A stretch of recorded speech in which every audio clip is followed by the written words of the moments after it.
As we talk about and think about emotional intelligence and what it is, one of the key elements of emotional intelligence is this ability to be self-aware. The question I'd like to pose to you today is what is the impact of low self-awareness cost? What is the impact that that's having on relationships that are important to you? And are you even aware of that? So let me share with you a story. It kind of illustrates this point. I love basketball. In fact, I love all sports, and I've been very competitive throughout my life.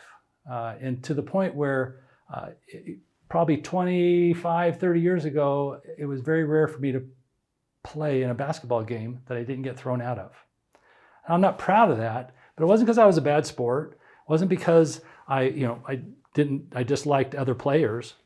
There was this aspect of the game that I just really bothered me, and that was if I felt like a referee was cheating in any way.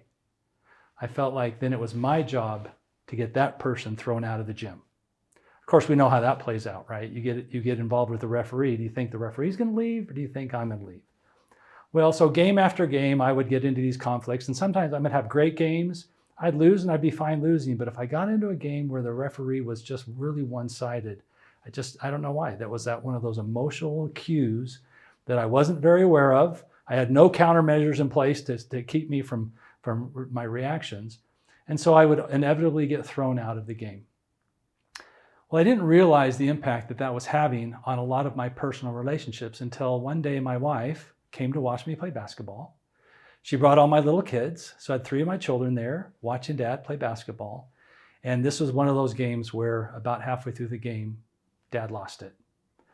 And when I got to that point, she's over on the sidelines going, "No, David, calm down." And my teammates would know what was happening. And I would just play through this whole experience until I eventually got ejected from the game.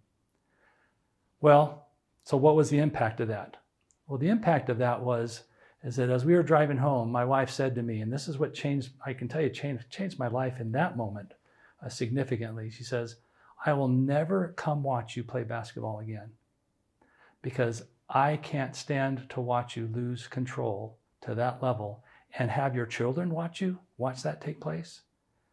And that's when I really realized, like, wait a second, what's going on? Why is this referee more important than how my wife and the relationship we have, my children, and my teammates? Because it impacted all of those relationships. My lack of self-awareness impacted many relationships every single time that happened. And although they were my friends, there still was an aspect of it that's like, well, Dave he really can't control himself in certain aspects. And so I began my journey on how to improve this idea called self-awareness. So I'm going to share with you the 3 things that I learned that if you can apply, can maybe help you in your life as you find yourself really trying to, again, understand your behavior, understand your emotions, and understand how all that plays out in ultimately the relationships that you are engaged in. The first thing I want to share with you is learn to pause. So I took a course in Franklin Covey called 7 Habits of Highly Effective People. And in there, they had this concept that is called the pause button.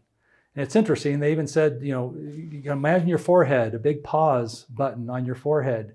And when you felt your emotions and you felt yourself kind of getting out of control, to maintain control and to get yourself back in control, the first step of this is learn to pause. And so I started doing that. I started visualizing myself kind of, pausing in the moment.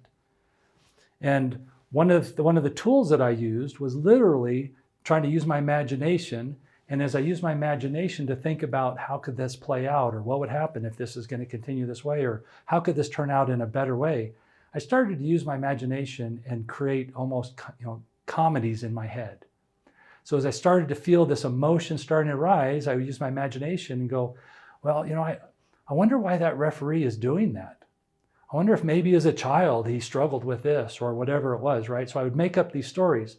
And the interesting thing that I found is I was using my imagination to stop me from behaving, that was the pause. That created space. And in that space, then I could make better decisions. So the first thing you've got to learn how to do is pause. You can figure out how to do that. Use the pause button if that works for you. Use other methods, but the first key to this ability of being self-aware and being able to improve your ability to be emotionally intelligent is to learn to pause. The second is to center yourself. Now, what do you center yourself on? You center yourself on those things that are most important to you. Your goals that you have, your values, the relationships that are most important to you. And you start really going through the process of, I've paused in those moments, I can now spend some time and think about, and I center myself on the type of person I really want to be. The type of person that I need to be so that I can be a better husband, a better team member, a better friend. So that's the second component is center yourself on those things that are most important. You won't be able to do that if you haven't paused. So I pause, and while I'm pausing, I'm centering myself. And then the third thing, and most important of all of these, is to own it. Now, as you own it, you become more in control and you become a less victim to the circumstance or the situation. See, in my basketball story, I was a victim and the bad guy was the ref. In reality, I was choosing to be a victim. I could choose not to behave in certain ways. I could choose to play out the games and be a good team member. I could choose to be a good example to my wife and to my children. And those are all choices I could make, but I was choosing the other. Now I can choose to be different because as I've paused, aligned myself, I can make better choices. So that's this whole key of being self-aware. And the impact, though, that a lack of self-awareness has is a very negative impact on all those relationships. So if you don't want to have a negative impact on those relationships, then learn how to do these three things. And as you do, you'll increase the level of trust and confidence and success you have in your life.